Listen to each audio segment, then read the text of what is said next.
all-new KTM Duke 250 came as a surprise from the company. While most of us thought that the 250 will replace the 200 at an almost similar price point, the updated 390 created a big enough pricing gap for KTM to slot in the 250. The Duke 250 is an interesting machine. Looks and almost all the hardware are from the Duke 390, with the 250 getting the new 2017 chassis plus subframe combo. But it has a unique headlight with halogens instead of the LEDs on the 390. What it misses out are the new electronics like the ride-by-wire, ABS and its modes, and the funky new color display. Once you get going on this new quarter-liter Duke, you're instantly surprised by the sound and the refinement levels. It has a better sounding exhaust note, a more throatier and smoother version than what we're used to.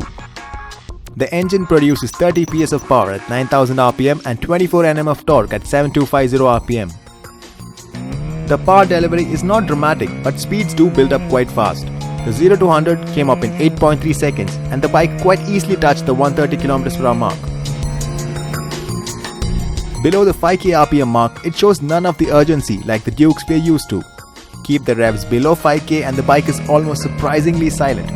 But once the revs touch 6k, the Duke 250 quite literally starts to take off. This difference is very noticeable, and if you're not prepared for it, it can catch you by surprise. If you're on one of your speed runs with a lot of corner carving, then we would really recommend watching out for this transition point and keep the revs higher. But the good thing is that this is not hard, especially with the slipper clutch, making sure you do not lock up the rear wheel when frantically downshifting. Out on the highway, comfortable cruising speeds are around the 110 km/h mark. At this speed, the motor would be spinning at just above 6,500 RPM. In city, the typical Duke character remains. With all the torque coming in at higher revs, you need to work that gearbox to keep momentum. The gearbox in itself is quite sure-footed and allows precise, reassuring shifts.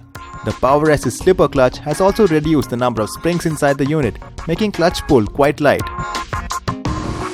Now, the Dukes were never really known for their fuel efficiency, and the 250 is no different. Punish the throttle and you can see the numbers drop to the low 20s. But ride it sanely and it should return about 27 km to the liter consistently. Dimensions wise, the Duke 250 is pretty much the same as the older 200. The new chassis and the larger tank though has resulted in a final curb weight of 161 kg. But the good thing is that this has not affected the handling of the machine. The typical nimble and easy to ride character remains, and you can change directions at will. You have a light overall feeling which gives you confidence, allowing you to easily throw it into a corner and pick it up effortlessly as well. The 250 also gets the new 2017 suspensions at both ends, but it remains stiff overall. The 41mm front forks handle sharp bumps much better, and being open cartridge keeps tuning as an update later a possibility. With all the performance and handling prowess on the Duke 250, the brakes are a complex story. The same brakes from the 200 are carried over, and while we initially thought they would not suffice, the sharp initial bite with a good progressive feel gives you good support. But it needs conscious additional force than what you're used to. Not something you would enjoy if you're the type that grabs the brake with 1 or 2 fingers. This makes ABS all the more necessary on this machine, which unfortunately is not available even as an option. The Duke 250 comes with the MRF C1 tire range, and while we are fans of this particular model, it does take a bit of heating up before the tire starts to hold up to some aggressive riding. On the flip side, these tires should last substantially longer while still providing higher grip levels than the previous MRF version. The overall build quality on the new 27 Dukes look much better than before, but we did notice some jagged ends. One that we should particularly mention is the new side swung exhaust. It definitely should have better finish levels.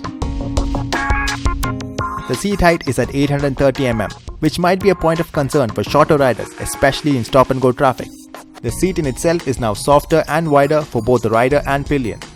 This should enable you to really use the larger 13.0-liter steel tank to good use. Although the instrument console is from the older Duke 200, it now gets 2 additional features. One is that now it shows the real-time fuel consumption, and the other is that it shows when the kill switch is on. One thing that we really love on the Duke 250 is its headlights. They are extremely good, and even with oncoming light, it had good throw and spread. The new KTM Duke 250, or rather both the 390 and the 250, have a design that is inspired from the Super Duke. This has made the Duke 250 quite striking and beautiful looking from any angle.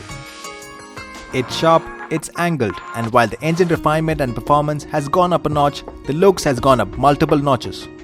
Surely, existing Duke owners must be a jealous bunch now.